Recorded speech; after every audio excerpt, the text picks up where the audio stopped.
Myrtle asked me to testify for this week. She wanted my testimony, and so here's my testimony, guys.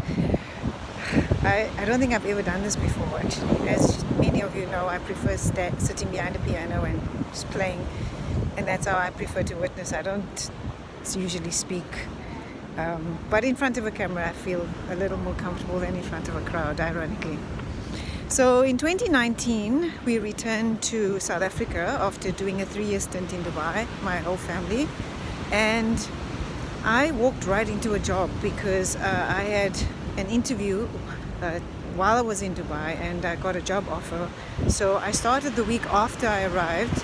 Mark hadn't been working, my husband hadn't been working for a couple of months in Dubai already, and he didn't have a job here in South Africa. So when we came back, our house was being rented and we had to move into a 1-bedroom flat with my father. It was rough in the heart of winter, and then COVID hit. The tenants moved out of our house and we moved into our house by January 2019. And then I was informed mid-July in 2020 that the enrollment rate at our school was dropping significantly. It was an international school, so many of the families were returning to their homes. And so I didn't have a job by that December, and my husband still hadn't found work. He started working with my father in construction, and that was a huge learning curve because he was in the corporate sector for 30 years. So this was a very big change for him. So by December 2020, I finished off and I did many applications, many interviews. I was not successful.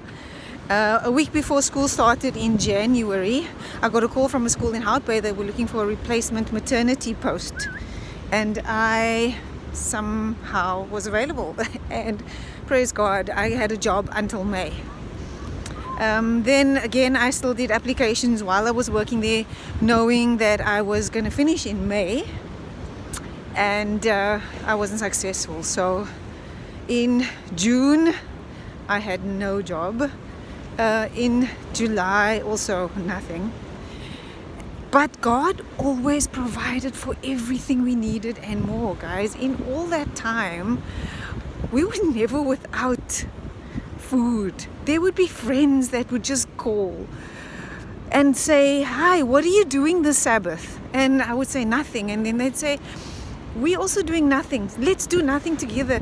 And they'd bring all the food. I mean, I would still be making something and they'd bring all the food. And God used people in fantastic, miraculous ways. One large miracle that also happened was about 3 weeks ago on my birthday. I saw this truck arriving at my house, and I didn't know what it was. Everybody was home. It was school holiday.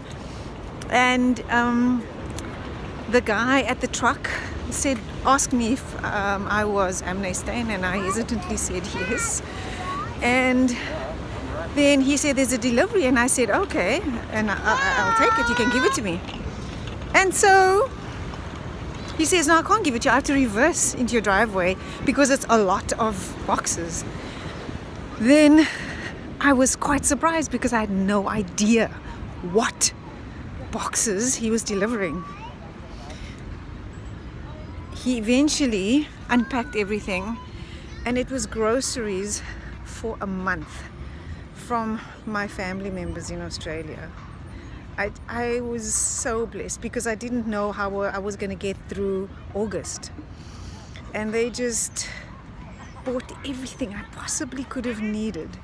I mean, from toilet paper to dishwashing liquid, washing powder, softener, fabric softener, everything, tin food, frozen food, everything for the month of August. And God came through for me, and my sister blessed me, and so many people God has used. And when I'm asked to do anything in church, I am always trying to set an example for my girls by saying yes, because I want to be a blessing, as people have been to me. I want to be a blessing and help and do where I can, what I can, with whatever I can, because I don't have money and I don't have things to give. But if I can bless people with my talent or with anything, or children, I'm quite involved in children's ministries as well, then I will do it. So Philippians 4 verse 19 is a text that has carried us through so many difficult times, and now I'm so happy to say that I got a job that I start tomorrow in Brackenfell.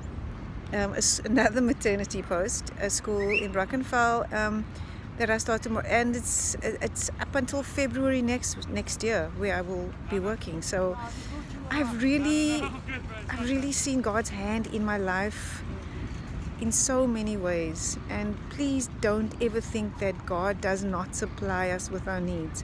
He does. Say that text over and over, and believe it. I can't plan for a year's time, but every day my needs are supplied. So I have to take it one day at a time. And I pray that you all will feel His love surrounding you on this wonderful day, and that you know that He is a prayer away. Just pray for God to be with you whenever circumstances become tough. Thank you very much, and God bless you all.